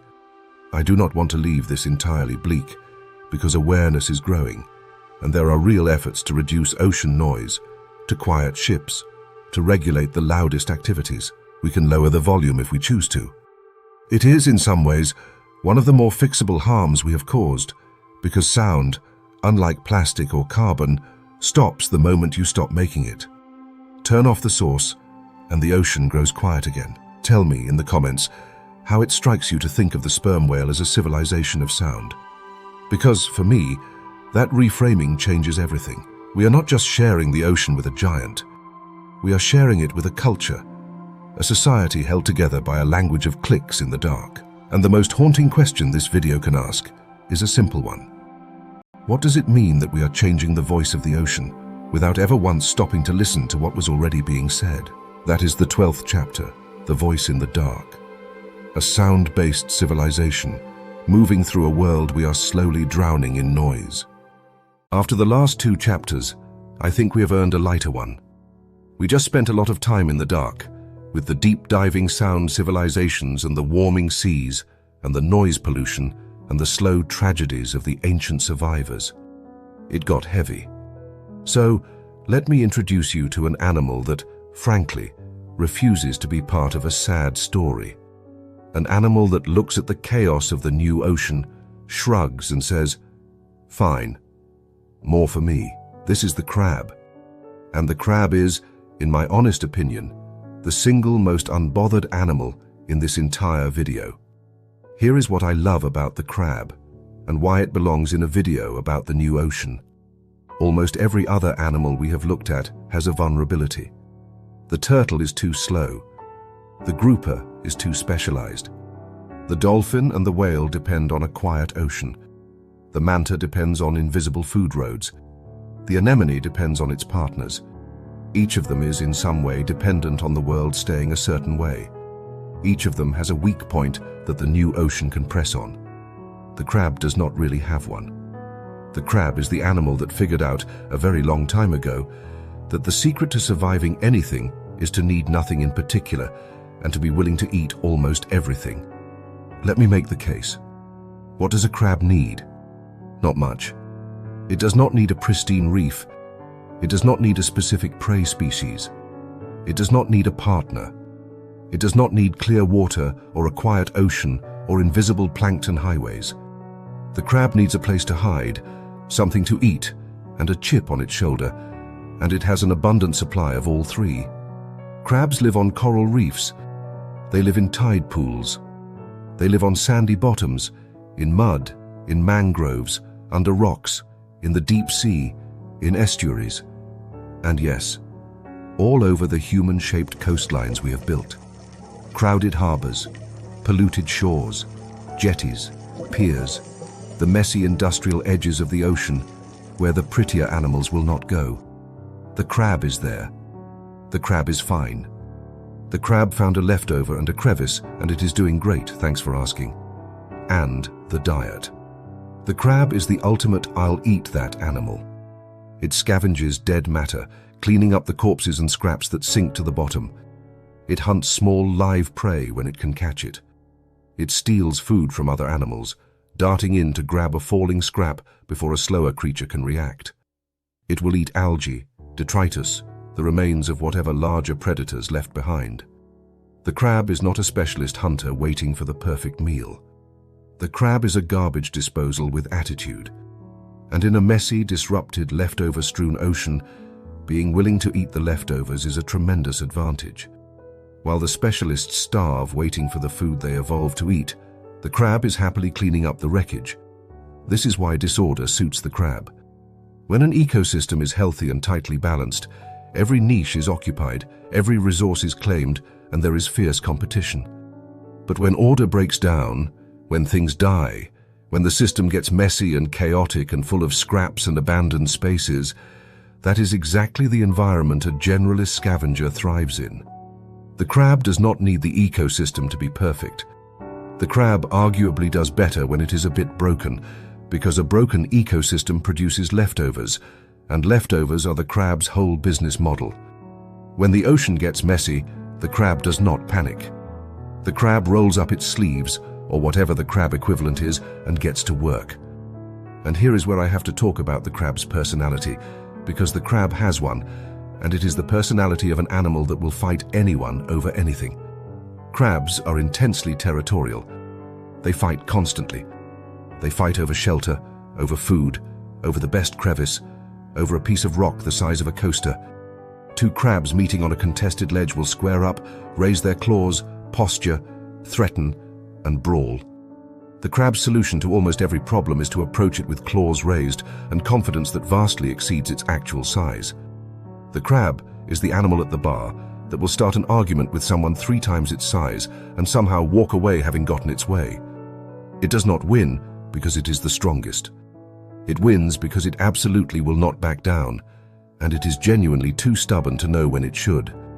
I described it in my notes as the crab bringing claws and negotiating badly, and I stand by that. The crab's negotiating strategy is to show up, raise both claws, refuse all reasonable offers, and dare you to make it leave. And bizarrely, over millions of years, this has worked. The crab has been on this planet, in some form, for an extraordinarily long time, through mass extinctions, through every disaster the ocean has ever thrown at it. The stubborn, scrappy, eat-anything, fight-everything crab just keeps surviving, while more refined and more impressive animals come and go. And there is even cleverness underneath the brawling. The crab will detach its own claw to escape a predator, sacrificing the limb to save its life and then regrow it later. It will carry shelter with it, wear shells, decorate itself with debris, and even living things to disguise itself. The hermit crab has built its entire existence around borrowing the shells of other animals, upgrading homes as it grows, in a constant scrappy housing hustle. The crab is not just stubborn. It is resourceful in that specific blue-collar way, always working an angle, always making do with whatever is lying around. So here is the serious point, hiding under all the jokes. The new ocean, as we have seen throughout this video, tends to punish dependence and reward flexibility. And the crab is flexibility taken to its logical extreme. It depends on nothing specific. It eats nearly everything. It lives nearly everywhere. It fights for what it wants and refuses to quit. It cleans up the mess that other animals leave behind, which means the more mess there is, the better it does. The crab is, in many ways, the perfect citizen of a disrupted ocean. Not because it is the most impressive animal in the sea, because it is the most impossible to discourage.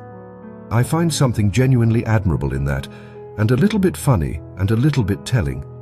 Because the crab represents a kind of survival that has nothing to do with being the best. It is the survival of the adaptable, the scrappy, the unfussy, the stubborn. And as the ocean gets messier, I suspect the crab will be one of the last ones standing, claws up, in a leftover-strewn world, completely unbothered, still arguing with something twice its size over a piece of debris. Tell me in the comments whether you respect the crab or find it ridiculous. Because I land somewhere in between, and I think that is exactly right. The crab is ridiculous. The crab is also possibly one of the great survivors of whatever ocean we end up leaving behind. And honestly, there is something reassuring in that. When the world gets messy, at least somebody knows how to make a living off the mess. That is the 13th chapter. The hustler. The animal that does not fear the new ocean, because the new ocean is exactly its kind of chaos. We are near the end of this video, and I want to be honest with you about something. Most of this video has been heavy. We have talked about ancient survivors falling behind, about kings whose kingdoms are cracking, about civilizations of sound drowning in our noise, about an ocean changing faster than the animals in it can keep up with. And the central anxiety running underneath all of it has been the same. Adaptation, in the way we usually understand it, is slow. It happens over generations, over deep time, through the grinding patience of evolution. And the new ocean is changing fast. Faster than slow adaptation can match. That mismatch, speed against slowness, has been the quiet tragedy haunting almost every chapter. So for this second to last chapter, I want to show you an animal that breaks that mismatch. An animal that has found a way to adapt fast, not over millions of years, within a single lifetime. An animal that adapts the way we do, through learning, through culture. This is the humpback whale. And the humpback is, to me, the most genuinely hopeful animal in this entire video. Let me start with the wonder, because the humpback earns it. The humpback is enormous, graceful, and famous for two things above all. Its migrations, some of the longest of any animal on Earth, crossing entire ocean basins between feeding grounds and breeding grounds. And its songs. Male humpbacks produce long, complex, structured sequences of sound that we call songs. Sequences that can last for many minutes and repeat for hours. These are not random noises. They have structure, themes, patterns, a kind of grammar. And here is the first astonishing thing. The songs change. Within a population, the males all sing roughly the same song, but that song evolves over time and new variations spread through the whole population. And occasionally, a new song from one population will sweep across the ocean and be adopted by entirely different populations. A hit song spreading across the sea, learned and shared and passed along. That is the key word for this whole chapter. Learned. The humpback does not just inherit its behavior in its genes. It learns. It shares. It transmits knowledge from one individual to another and across populations within living memory. The humpback has culture. And culture, it turns out, is a completely different kind of adaptation than the one we have been worrying about for 13 chapters. Let me show you the clearest example, because it is one of the most beautiful things in the entire ocean. Bubble net feeding. Some humpbacks have developed an extraordinary cooperative hunting technique. A group of whales works together to herd fish.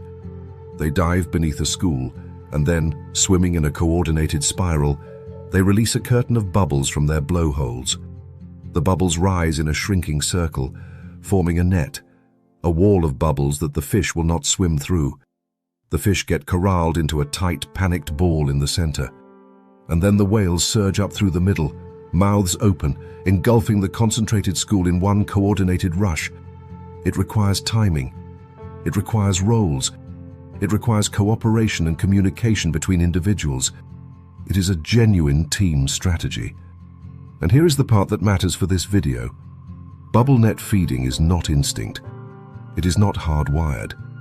It is learned behavior, developed by some populations and not others, taught and passed along, refined over time. Different groups of humpbacks have different techniques, different local traditions, like regional knowledge passed down through a community. Some populations have it, some do not. It spreads through learning, not through genes. And we have actually watched new feeding techniques emerge and spread in real time. There is a documented case off the coast of one region where a new feeding behavior, a particular technique, appeared in the population and then spread from whale to whale through social learning, observed and tracked by scientists as it propagated. We watched, in human timescales, a population of giant animals invent a new way of doing things and teach it to each other. That is not evolution. That is faster than evolution. That is culture, doing in years what genetics would take many thousands of years to do. This is why the humpback is the answer to the anxiety that has haunted this whole video. The problem, all along, has been speed. The world is changing faster than slow. Genetic generational adaptation can match. And the humpback shows us that there is another path. Behavioral adaptation, cultural adaptation, the ability to learn a new technique, share it, and shift the behavior of a whole population within a lifetime, not over geological time. When the prey moves, an animal that can learn can change its tactics.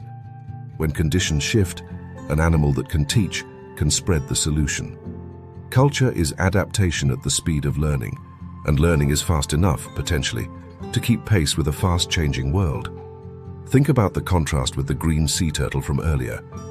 The turtle adapts the old way, slowly, genetically, over enormous spans of time, and the new ocean is outrunning it. The humpback adapts the new way through memory and learning and culture, and that gives it a fighting chance to keep up, because its adaptation can move as fast as the change does. Same ocean, same pressures, completely different relationship with the speed of change, because of one thing: the ability to learn and share. And there is more reason for hope in the humpback story specifically, because the humpback has already come back from the brink once. Humpbacks were hunted to the edge of extinction, their populations devastated. And then when we stopped, when protections were put in place, the humpbacks recovered. In many parts of the world, dramatically. It is one of the genuine conservation success stories of the modern age. The humpback is living proof that decline is not destiny. That when we change our behavior, these animals can rebound. We adapted our behavior through our own culture, through law and awareness and choice, and the whales responded. Two cultures, ours and theirs, both capable of changing course.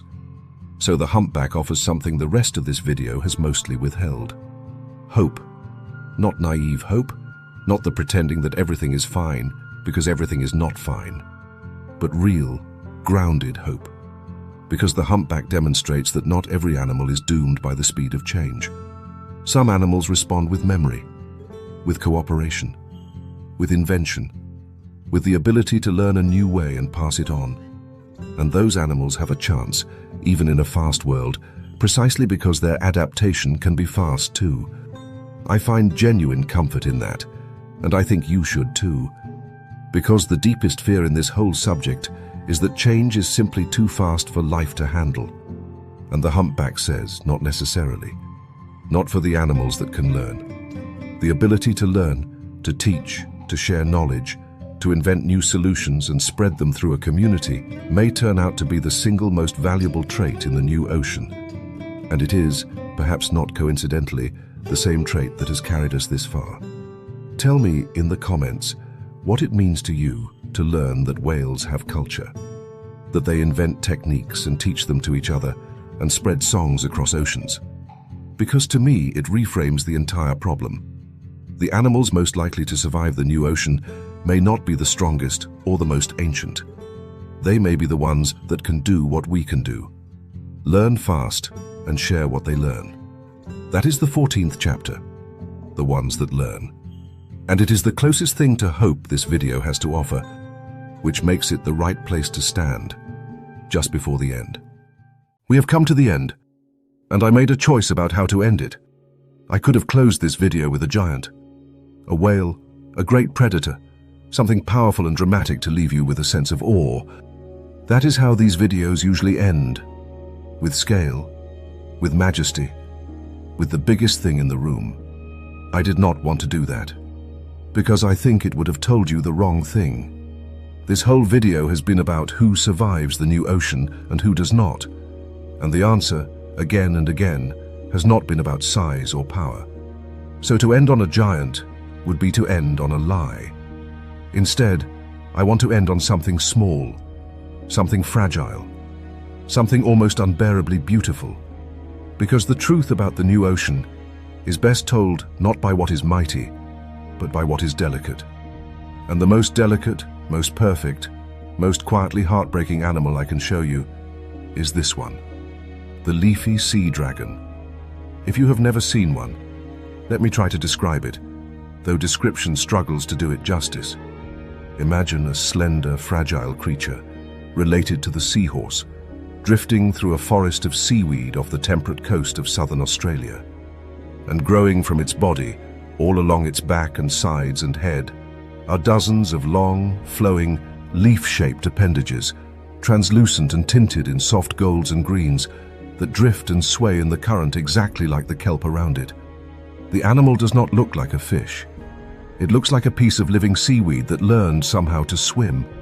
It is one of the most exquisite, otherworldly, genuinely magical-looking animals on the entire planet. And it is perfect. That is the word I keep coming back to. The leafy sea dragon is perfectly, flawlessly adapted to one specific way of life. Everything about it is tuned to a single strategy. It survives by disappearing into seaweed. Those beautiful leaf-shaped appendages serve no purpose except disguise. They break up its outline so completely that predators cannot recognize it as an animal. It moves slowly, drifting, swaying in time with the kelp, because real swimming would betray the illusion. It has no armor, no venom, no speed, no aggression. Its entire survival rests on one thing: being a perfect imitation of its specific habitat, in its specific patch of ocean, doing its specific slow dance among the seaweed. It is, in every sense, a masterpiece of specialization, the product of an enormous span of evolutionary time, refining this animal into a flawless fit for one particular world. And here is the hard truth that this whole video has been building toward. The truth that the leafy sea dragon embodies more perfectly than any other animal. In a stable ocean, being perfectly specialized is a triumph. In a changing ocean, being perfectly specialized is a trap. Think back over everything we have seen. Who thrived in the new ocean? The lionfish, an opportunist that exploited broken rules. The octopus, an improviser that needs no fixed strategy. The crab, a scrappy generalist that eats anything and lives anywhere. The humpback, a learner that can change its behavior within a lifetime. Over and over, the winners of the new ocean have been the flexible, the adaptable, the ones who are not too committed to any single way of life, the ones who can change, and who struggled. The green sea turtle, too slow and too tied to its ancient ways. The grouper, the old king, too perfectly fitted to a stable reef that is now cracking. The animals that were exquisitely adapted to one particular world and had no easy way to adjust when that world began to shift. The more perfectly an animal is shaped for one specific set of conditions, the more vulnerable it becomes when those conditions change. Perfection of fit in a changing world becomes fragility, and the leafy sea dragon is the most perfect fit of all, which makes it, in the new ocean, among the most fragile.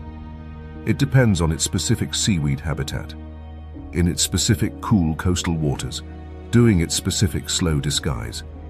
It cannot move fast. It cannot adapt its behavior quickly. It cannot improvise like the octopus, or relocate like the crab, or learn new tactics like the humpback. It is locked into being exactly what it is, a flawless solution to one disappearing problem. If its seaweed habitat degrades, if its waters warm, if the conditions it is tuned to shift even modestly, the leafy sea dragon has no fallback. Its entire genius is committed to a single way of life, and it has nowhere else to go. This is why I wanted to end here, because the leafy sea dragon is the final image of everything this video has been about. It is beauty standing on the edge of change. It is the masterpiece that is fragile precisely because it is a masterpiece.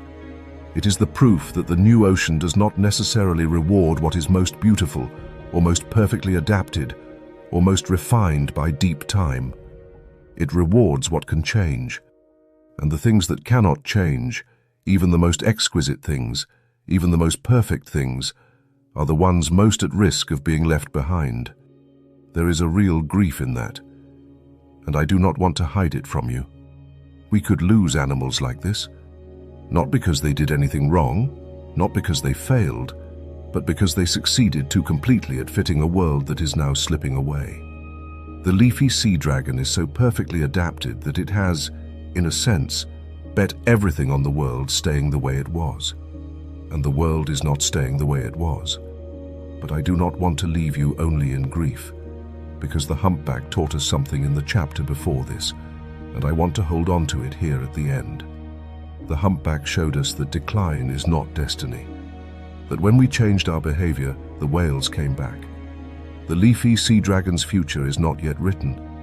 These animals are beautiful enough and beloved enough that people are working to protect their habitats, to keep their seaweed forests intact, to give the perfect fragile specialist a chance to keep being exactly what it is. Whether it makes it through the new ocean depends in large part on us, on whether we are willing to slow the change enough to give the things that cannot adapt fast a place to keep existing. So here is the thought I want to leave you with at the very end of this video. The new ocean is being shaped right now into a world that favors the flexible and punishes the perfectly fitted. And that means the animals most at risk are not the weak ones. They are the masterpieces, the exquisite specialists, the perfect things shaped over millions of years for a world that is disappearing faster than they can follow. The leafy sea dragon, drifting through its seaweed, beautiful and slow and flawless and fragile, is the face of what we stand to lose if the ocean keeps changing faster than its most perfect creatures can. Thank you for staying with me, all the way to the end of this one. It was a heavier video than usual, and I know that. Tell me in the comments which animal stayed with you the most, the winners or the ones at risk. And tell me whether you think the new ocean frightens you, or whether, like me, you feel both fear and a strange kind of hope. Because the future of the ocean is not decided yet, and the animals that will live in it are still being chosen, right now, by what we do next. If this video meant something to you, subscribe, and I will keep telling these stories because they matter more every year. The ocean is changing faster than we can understand, but understanding is exactly where it has to start. I will see you in the next one.